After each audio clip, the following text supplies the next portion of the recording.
You are not one self. You are 7 selves living inside the same body. And right now, one of them is in charge.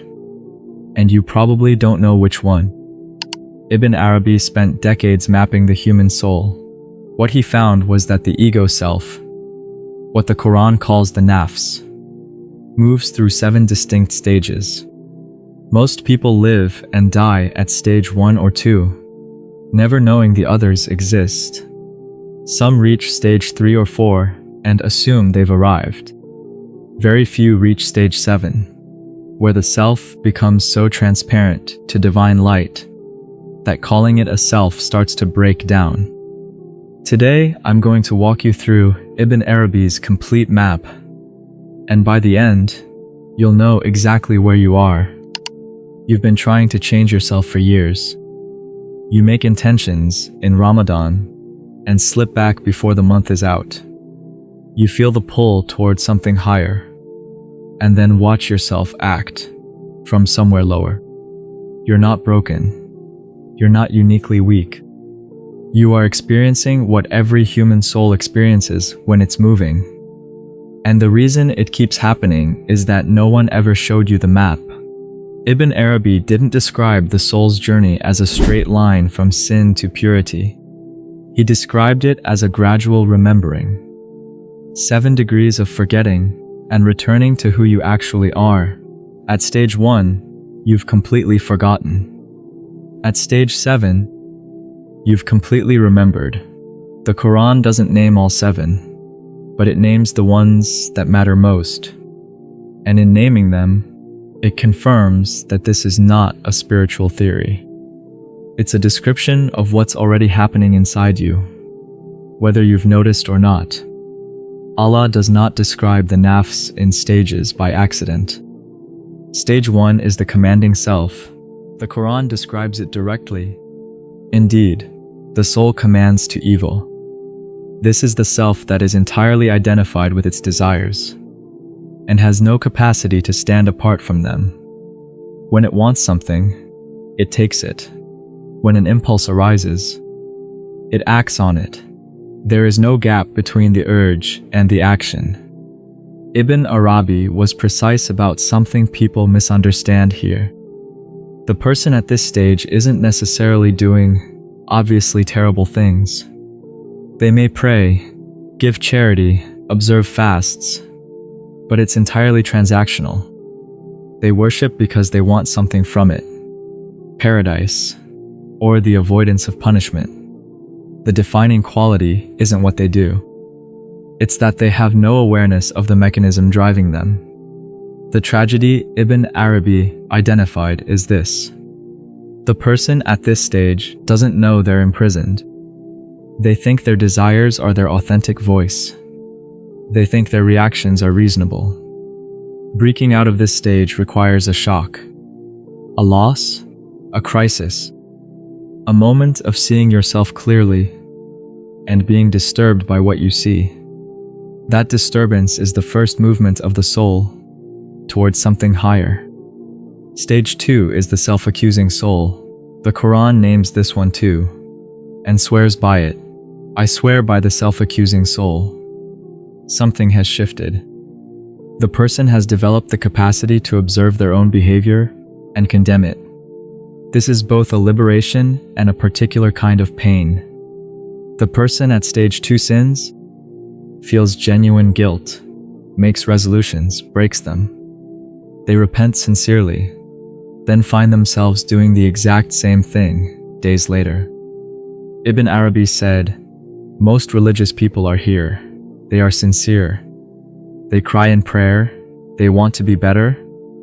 They mean it when they make tawbah, and then they slip again, and the guilt returns, and the cycle repeats."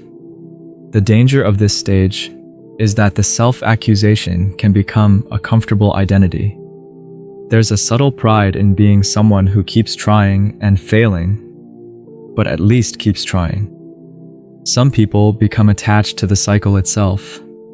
The drama of falling and returning gives them something to do. The way through is not more fighting. The way through is understanding. As long as you're at war with the nafs, you're still identified with it. You are the consciousness witnessing the war. And that witness is the door to the next stage. Stage 3 is the inspired self. The Quran points toward it, by the soul and He who proportioned it, and inspired it with discernment of its wrong and its right. The internal war begins to quiet. The person develops genuine discernment, not from effort, but from a source deeper than their conditioned mind. At this stage, desires still arise, but there is now space between the arising and the acting. Anger comes, and there is a pause before the response. Ibn Arabi identified the key shift here. Resistance to a desire often strengthens it, while understanding dissolves it. Instead of fighting the pull, the person begins to investigate it. What is this really about? When you look at a desire directly, with honest curiosity rather than judgment, it often dissolves. Because it was never really about the object. It was an inner state seeking resolution. People at this stage begin to experience a responsiveness in life that they can't fully explain.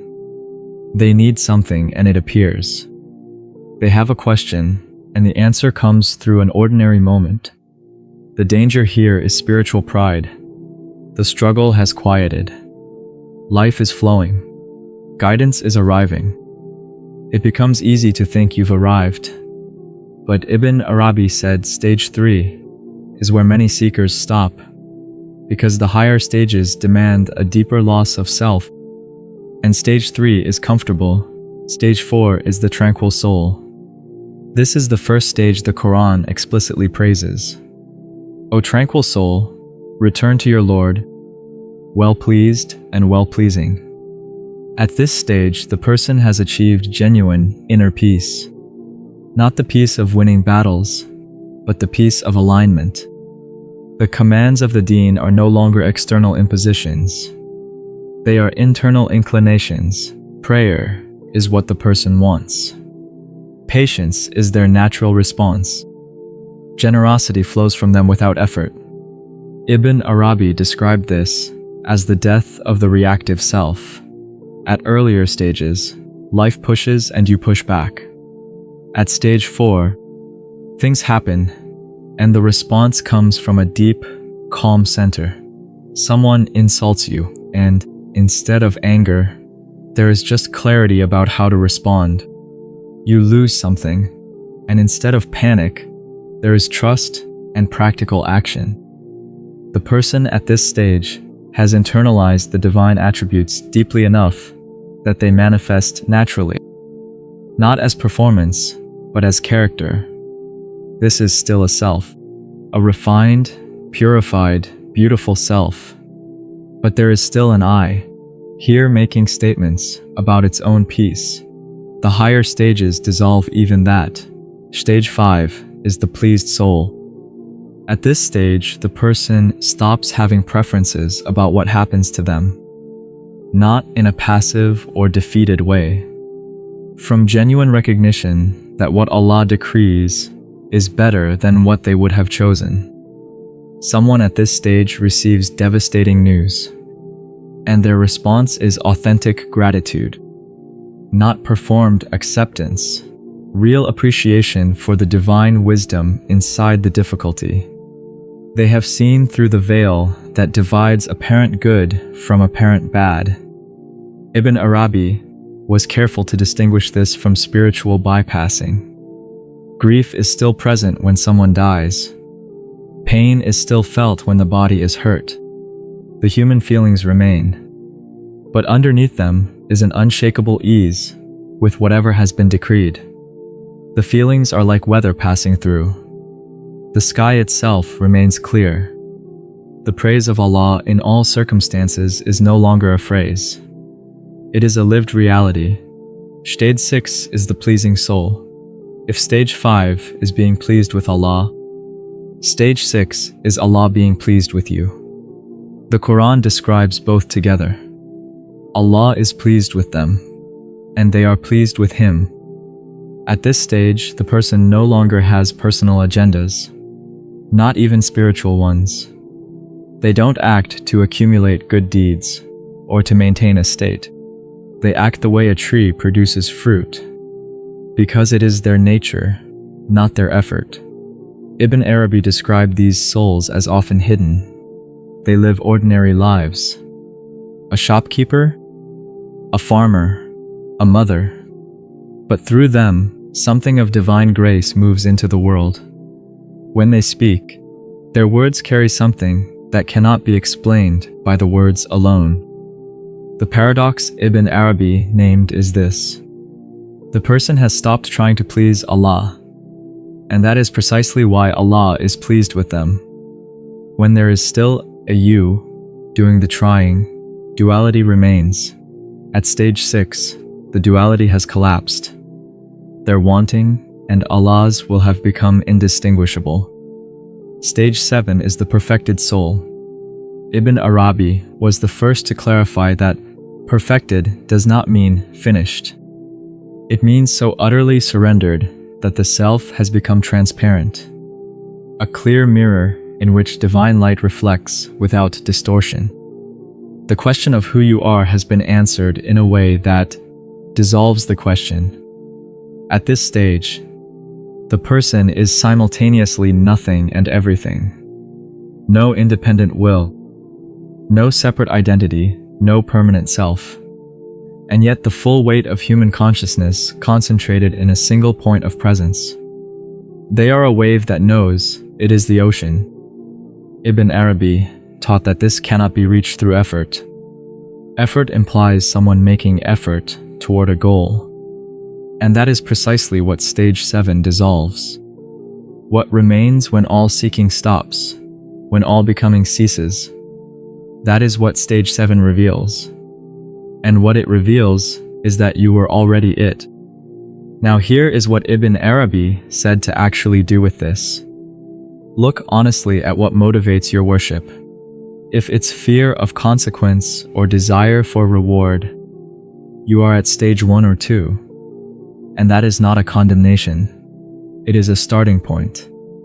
If worship has become what you genuinely want, you are moving into stage 3 or 4. Look at how you respond when difficulty comes. If you resist it, fight it, resent it, even while enduring it, that is a precise location on the map. If you are genuinely at peace in it, something has shifted. Look at how often your mind returns to yourself, your image, your story, your standing. The lower stages are full of self-reference. As consciousness rises, self-reference becomes less constant, less urgent, less defining. And understand this about the map. It is not a ladder of judgment. Stage 1 is not bad. Stage 7 is not superior. Each stage teaches what only that stage can teach. And the universe places you exactly where your current lesson requires. What matters is honest sight, not performing a higher stage than you're at. That is the subtlest ego trap of all.